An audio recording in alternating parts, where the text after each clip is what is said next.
Qorra irratti yaada biizinasii haaraa yookiin biizinasii wasa salphoo Itoophiyaa keessatti hojjetamuu danda'an kan jedhu qabadhee dhiyaadhe. Kana duras yuutuubii irratti viidiyoowwan garaagaraa gadhiisuudhaan isinii dhiyeessan ture. Viidiyoo irratti kanaan dura wantoota teknooloojiidhaan wal qabatanii wantoota afaan Ingiliffaadhaan wal qabatan akkasumas waa'ee teknooloojiidhaan kan wal qabatan yookiin waa'ee yuutuubii hojiiwwan onlaayin biizinasiidhaan wal qabatan isinii dhiyeessuun kun yaadatama. Har'ammoo Itoophiyaa keessatti biizinasiiwwan akkam akkamii hojjechuu akka dandeenyu qabadhee isinii dhiyaadhe.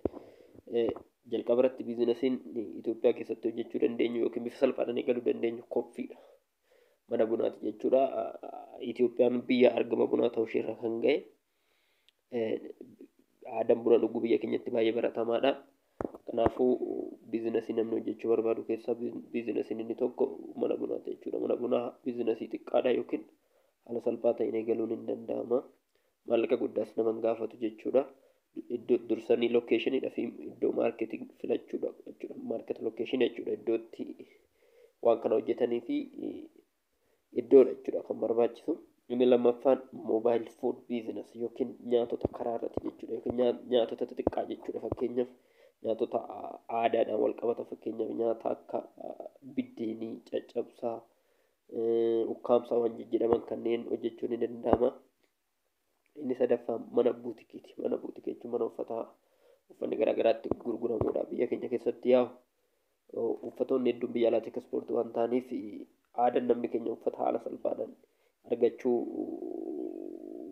hin dandeenye jira waan ta'eef isa kanaaf namni buutikii hojjetu tokkos bu'aa argachuu ni danda'a.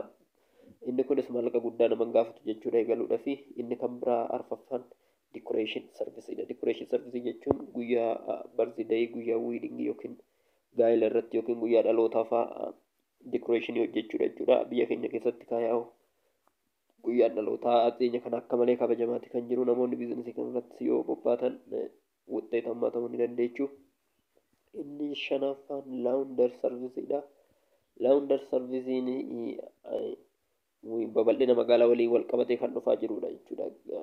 Laawundarii jechuun uffata miiccuu yookiin qulqulleessuudha.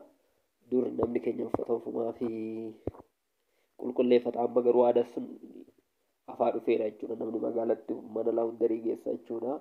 Inni kunis biizinasii baay'ee bareedaadha.